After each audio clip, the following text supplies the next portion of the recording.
How to delete XTB trading account. Hi everyone, welcome back to Trading for Beginners.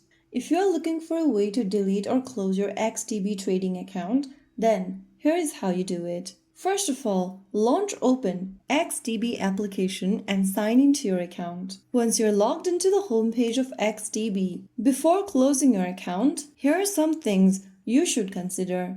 If you want to close your account before initiating it, close all the open positions, make sure no active trades remains in your account, withdraw all the funds from your accounts, and cancel any pending orders or transfers. After you do that, you can proceed with your account deletion. From the home page of XTB, go to the upper left corner and tap on your profile icon.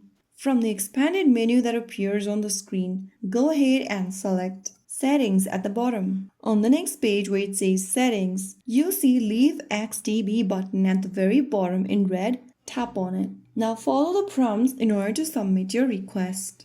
Go through the information and click on Leave XTB if you want to leave or delete your account. Now you'll be logged out of your account and you have done it. Just make sure that there are no pending transactions, open positions. Close them off before proceeding with deletion, since this will help avoid financial issues after you submit your request or closure. So that is how it's super easily done. If you found the video helpful, don't forget to like, share and subscribe to our channel. I will be back again in the next video. Thank you for watching.